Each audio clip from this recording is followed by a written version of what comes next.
연준이 이번 달 금리 동결을 결정했습니다. 1년 3개월 만에 동결이죠. 그런데 동결은 시장에서 예상했던 바였고요. 그게 중요한 게 아니었습니다. 올해 최종 기준금리 수준을 5.6%로 제시한 것이 시장에서 주목을 받았는데요. 3월에 예측했던 5.1%보다 훨씬 높은 수준이고 현재의 수준에서 2번 더 금리 인상을 진행하겠다는 뜻을 내포하고 있습니다. 때문에 시장이 이에 놀라 요동치다가 혼조 마감을 했는데요.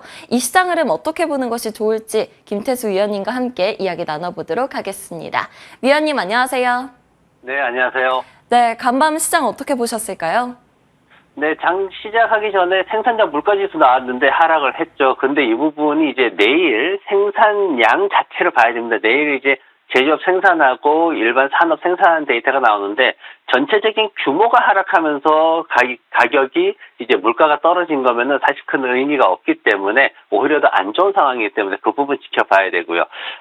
FOMC 회의 얘기를 안 할 수가 없죠. 점도표를 이제 확인을 해봐야 되는데 점도표가 전체적으로 다 올라갔습니다. 그러면서 이제 올해 5.6%까지 제시되는 상황, 그리고 내년에도 4.6%, 그 이후에도 3.4%. 사실 금리에 대해서 우리가 이제 기대하는 부분하고는 좀 동떨어지는 상황이 계속 진행이 되고 있죠. 그러면서 이제 시장에서는 앞으로 이 정도 수준 맞추려면 앞으로 올해 2번 정도 더 올려야 되는구나 이러면서 이제 주가가 급락하는 그런 상황이 생기기도 했습니다.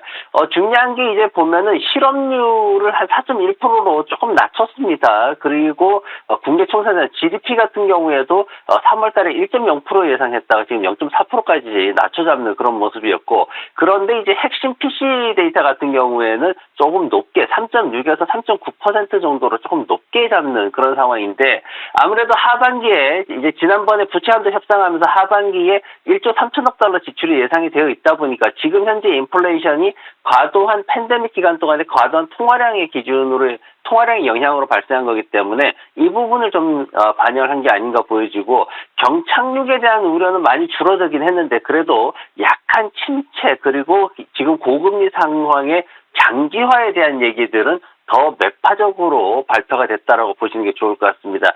2시 반부터 파월 의장의 인터뷰가 계속 이어졌는데 7월에 대해서 결정을 내리지 않았다라고 얘기를 했어요. 그러면서 또 하나는 뭐냐면은 금리 인상 여부를 결정할 때 이제 이전에 금리 올렸던 거가 경제에 어떤 영향을 미치는지 고려를 하겠다. 이제 이렇게 얘기를 하면서 시장에서는 좀 긍정적으로 해석을 했습니다. 그러면서 이제 2시 이후 FOMC 결과 나면서 하락했던 거를 바로 되돌려버리는 이런 상황이 생겼고, 다만 파월 의장이 스킵이라는 용어 사용을 좀 거부하는 그런 뉘앙스가 있었어요. 그러면서 이제 매파적인 행보의 어떤 지속성을 가지고 있다 이렇게 좀 해석이 됐고, FOMC 결과가 지금 보면은 이제 약간 경기에 대한 우려도 있고 이런데 내일 이제 소매 판매도 발표되고 생산자 데이터도 발표되고 하는데 이런 것들이 복합적으로 좀 부정적으로 작용하게 되면은 지금 현재 인공지능 테마로 지수를 끌어올린 이런 시장의 어떤 랠리가 한계가 올 수도 있기 때문에 그런 부분들 좀 주의해서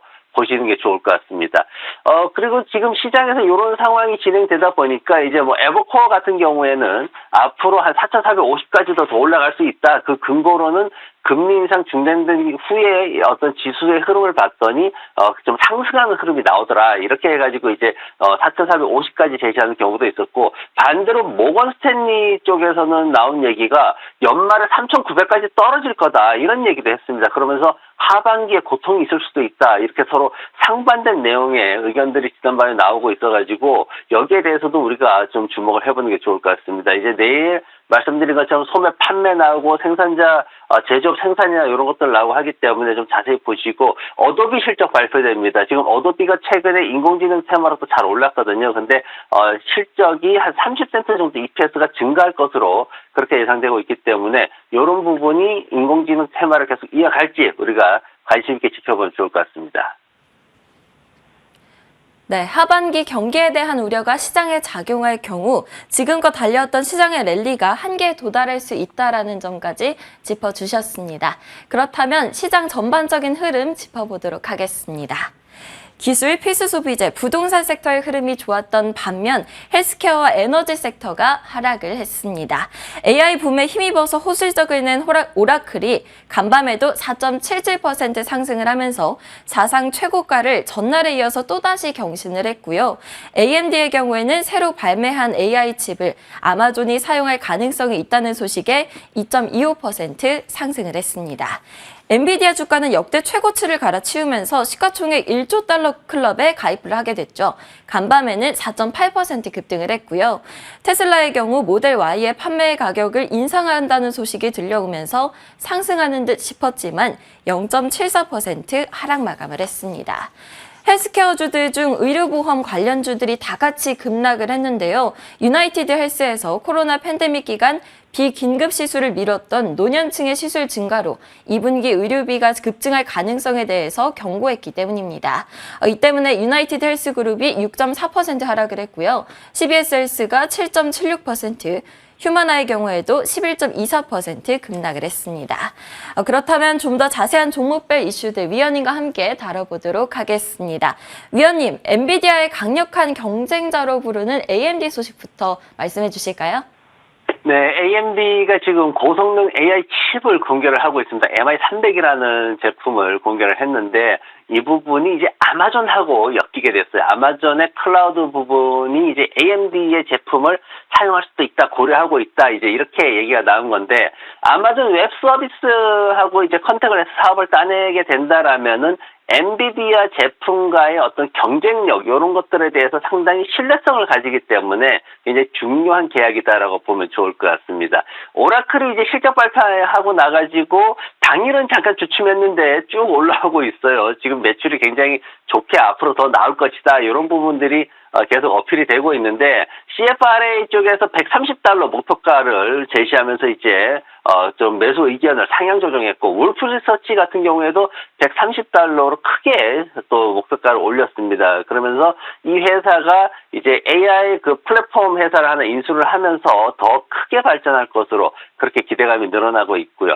말씀하신 유나이티드 헬스나 이런 부분들은 이제 노인층에서 메디케어나 이런 의료보험을 갖고 있는데, 그런 부분들이 이제 공짜 의료 혜택이 많아요. 그러다 보니까 노인분들이 갑작스럽게 이제 수술을 하고 미뤄놨던 거를 이제 수술하고 이러다 보면은 비용이 많이 늘어나기 때문에, 그런 측면에서 이제 CBS라든가 아니면 뭐 유나이티드 헬스라든가 이런 회사들이 한 6에서 12%대까지 주가가 급락하는 그런 모습들을 보였습니다. 그리고 중국 쪽 시장이 조금 꿈틀거리고 있어요. 왜냐하면 지난밤에 이제 역 레포 금리를 2%에서 1.9%로 낮췄거든요. 이거는 이제 중국이 뭔가 경기 부양책 내기 직전에 하는 행동이었기 때문에 그 부분에 대한 기대감이 높고, 또 토니 블링컨 미국 국무장관이 이제 중국을 방문을 하죠. 그러면서 뭔가 좀 모멘텀이 생길 거다라는 그런 기대감들이 상당히 크게 작용하고 있습니다. 그러면서 알리바바라든가 뭐 아니면은 바이두라든가 이런 회사들이 오전장에 쭉 올라가는 그런 모습을 보였습니다. 오늘 제가 차트 가지고 오는 룰루레몬 가지고 왔습니다. 룰루레몬이 작년에 파워 오버 3X 라고 해가지고 이제 매출이나 이런 걸 2배 이상 끌어올리겠다, 이런 플랜을 세웠는데, 근데 최근에 보면은 매출이나 이런 것들이 진짜 두 자릿수로 분기별로 막 증가를 하고 있습니다. 그러면서 지난 분기에 9,800만 달러 보통주를 사들였거든요. 그러다 보니까 시장에서는 굉장히 강한 자신감이 생기고 있는 모습이고, 현재 370달러 구간인데 400달러 돌파가 그렇게 쉽진 않아요. 하지만 꾸준히 도전하고 있는 상황에서 저점 높이고 있기 때문에 조만간 돌파할 것으로 그렇게 전망을 갖고 있고, 시장 평균 한 411달러 정도 목표가를 가지고 있습니다. 최대 530달러대까지 예측을 하고 있는 상황이고, 주가가 갭을 만들고 급등락하는 그런 패턴이 있기는 한데, 그래도 꾸준히 좋은 모습을 보여줄 것으로 기대를 받고 있습니다. 그래서 지금 지난번에 몰리풀에서는 우리도 방송에서 한번 제가 추천드렸던 에트시, 그 홈쇼핑에서 플랫폼이죠. 에트시하고 이제 요 룰루레몬을 앞으로 최고의 성장지로 꼽기도 하는 그런 모습을 보였습니다. 그래서 요런 종목들이 지금 소비 관련주들, 한쪽에서는 안 좋은 측면도 있지만은 또 한쪽에서는 상대적으로 좋아지는 측면도 있기 때문에 소비 관련주들도 좀 관심 가지시면 좋을 것 같습니다. 네, 간밤 종목별 이슈들 자세하게 짚어봤습니다. 그렇다면 위원님의 오늘의 픽은 무엇일까요? 최근 상승세를 보이고 있는 반도체 기업 중 하나입니다. 간밤에도 5% 가까이 올랐는데요. 인텔 가져오셨어요.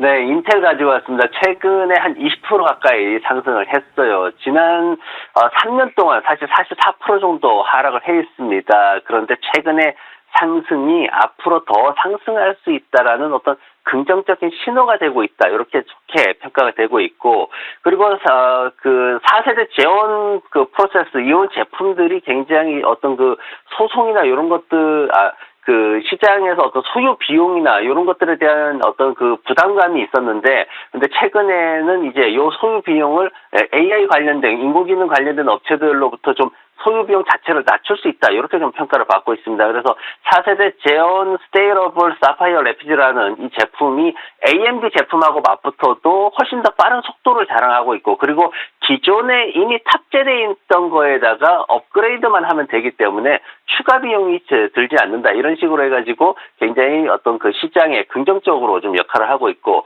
또 하나는 이제 특허 관련 소송이 있었는데 21억 달러짜리 소송을 패소를 했었거든요. 근데 그저께 화요일이죠. 이때 15억 달러 정도를 이제 무효하는 그런 이제 결과가 나왔습니다. 그러면서 비용에 대한 부담도 굉장히 줄어들고 있고, 뭔가 하나하나씩 이렇게 정리되고 있다라는 그런 느낌을 강하게 주고 있는 상황이고, 지금 현재 재무 구조를 좀 보면은 인텔이 EPS가 좀 하락하는 그런 상황이 있었어요. 그러면서 주가도 좀 떨어지는 상황이 생겼고, 뭐 적자도 생기고 이런 좀 안 좋은 일들이 많이 발생을 했습니다. 근데 최근 분기별 실적에서 뭐 기대치를 좀 놓치는 상황들이 있었는데, 그럼에도 불구하고 직전 분기라든가 이런 때에는 기대치를 맞춰주는 그런 모습을 보였습니다. 다행히 이제 그런 어떤 긍정적인 부분들이 있기 때문에 시장에서는 기관들이 매수 의견이 굉장히 강하게 빠르게 증가하는 그런 모습을 보였고, 전체적으로 불필요한 사업부들, 그리고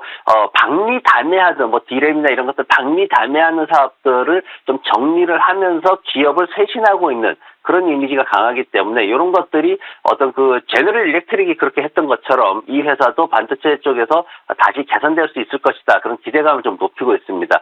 전체적으로 평균 목표가는 35달러 수준이고 최고가 45달러까지 이렇게 전망을 하고 있는 상황이고, 차트 보시면은 지금 바닥으로 뚝뚝 떨어졌다가 다시 반등하는 모습 보이고 있는데, 우리가 3월 17일 날 이 방송을 했더라고요. 그때 성급하게 굴지 말고 한 28달러 선에서 매수하자 이렇게 말씀드리면서 목표가를 38달러까지 잡았는데, 지금 굉장히 어떤 뭐 긍정적인 그런 이슈들이 생기면서 지금 35달러까지 올라오는 상황, 그리고 현재까지 한 25% 정도 상승을 하고 있어가지고 굉장히 좋은 모습을 보이고 있습니다.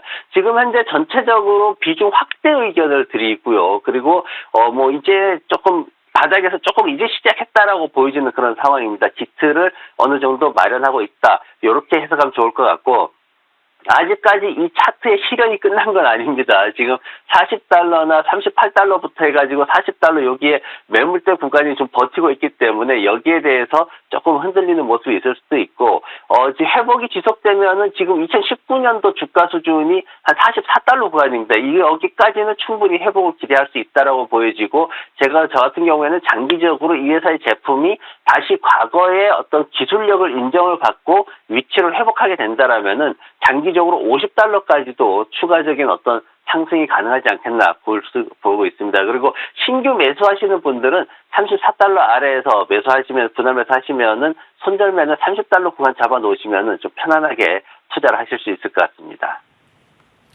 오늘 위원님의 픽은 인텔이었는데요. 이제 겨우 반등의 기틀을 마련해서 올라가는 중입니다.